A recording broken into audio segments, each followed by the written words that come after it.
I don't appreciate this kind of attitude, Madam Chair. Simpleng tanong, dapat simpleng sagot. Nagkwento pa ng kwento na sinabi dati. Budget hearing po ito. Hindi po lahat about you. Pera po ito ng taong bayan. I don't appreciate this kind of attitude. Ang tanong ko po ay ilang mga libro ng isang kaibigan ay bibilihin at i-distribute at ano, if the VP could tell us more about the contents ng librong ito. Madam Chair, the book is not for sale. We only pay for the publication of the book. And we will send Senator Antiveros a copy so that she will know what is the content of the book. Oh, this question is not only for me, Madam Chair, para rin para sa mga kasama dito sa budget hearing. Baka ilang araw pa bago mapadala at mabasa ko, which I certainly will. But I am asking a question bilang isang mambabatas sa head of agency ng isang opisina sa executive dito sa budget hearing na to. Simpleng tanong. Tell us more about the book, isang kaibigan, at ilang kopya nito ang bibilihin ng gobyerno sa halagang 10 milyong piso at i-distribute sa kasama ng mga bags sa 1 million learners sa remote communities, Madam Chair. Madam Chair, this is an example of politicizing the budget hearing through the questions of a senator. Ang problema niya kasi, nakalagay yung pangalan ko doon sa libro. At yung libro na yan, ibibigay namin doon sa mga bata. At yung mga bata na yan, may mga magulang na boboto. At yung pangalan ko ay nagkalat doon sa kung saan man ibibigay yung libro.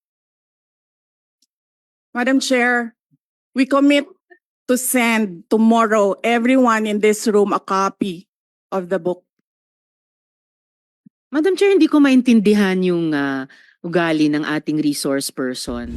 It is a simple question. Paulit-ulit na this is politicizing. Ang VP ang nagbanggit ng salitang boboto. Wala akong sinabing boboto. I'm simply asking, hindi ko ma-imagine we're making so much trouble, so much fuss about a 10 million peso item na itinatanong ko lang simpleng, what is the book about? At ilang kopya ang bibilihin ng gobyerno sa halagang 10 milyong piso at i-distribute. I don't appreciate this kind of attitude, Madam Chair. Usually, ang resource persons natin ay nagbibigay ng parehong institutional courtesy sa legislature na ibinibigay natin sa executive. I don't appreciate this kind of attitude. Do you have Madam Chair. Yes, Madam Chair. Hindi ko rin maintindihan ang ugali ni Senator Risa Ontiveros. And I do not appreciate, ano yung sinabi niya? I do not appreciate this kind of behavior and attitude. Madam Chair, noong 2016, tumatakbo si Senator Risa Ontiveros na senator, nakailang talo na siya. So, Dalawa, Madam Chair. okay, dalawa.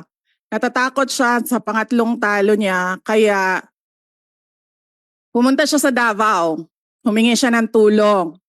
Tinulungan siya ng isang kagawad ng Davao na ngayon hindi na siya sinusuportahan. Humingi siya ng tulong sa akin, thinking na hindi mananalo si President Rodrigo Duterte.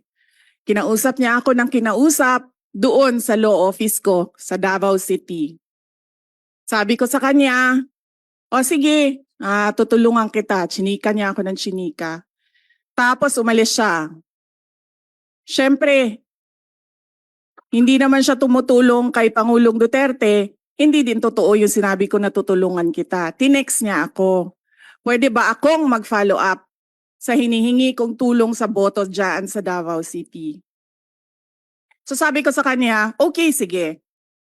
So, tinawagan ko at sinabihan ko at pinakiusapan ko ng pinakiusapan si former Congressman Milen Garcia. Sabi ko sa kanya, Kong, tulungan mo ito. Bigyan mo na lang ng ilang barangay mo at ilang mga leaders mo. Ayaw pa siya tulungan ni former Congressman Milen Garcia. Pinakiusapan ko ulit, Kong, please tulungan mo na lang. Nanalo na siya at nung nanalo siya, anong ginawa niya? Siya ang pinakaunang umatake kay President Rodrigo Duterte. Anong tawag sa ugaling ganito? with due respect to our resource persons and also our colleagues, I think this doesn't really. I understand there's history among all of us here, but I think that we should really stick to the budget, and I think uh, this is just being very objective. I would like to ask also, since we're going to be furnished a copy tomorrow, we can look at it and evaluate what the content of the book is. But maybe just a general, we won't ask line by line, ano ba yung libro na yan? But tell me, is it for good manners and right conduct? That's fine. Is it science? Is it history? So maybe just a general one, so we can just answer it, because I understand that every office will have its own advocacy and initiative.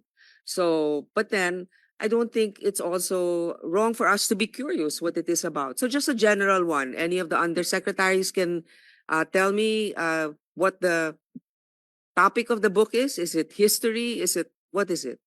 Madam Chair, the explanation is in the title, Isang Kaibigan. It's about friendship. Okay. Then that's for the record. It's about friendship. Madam Or- Chair, just a last point. Okay. So kung sana ganun yung naging sagot sa simula pa, 'di ba? Napakasimple. Simpleng tanong, dapat simpleng sagot. Nagkwento pa ng kwento na sinabi dati na walang kinalaman sa tanong ko. Just for the record, as a last point, Madam Chair, this is public funds and we're making inquiries about them. Budget hearing po ito. Hindi po lahat about you. Pera po ito ng taong Okay, bayan. okay. For the record, I Madam think that- Chair.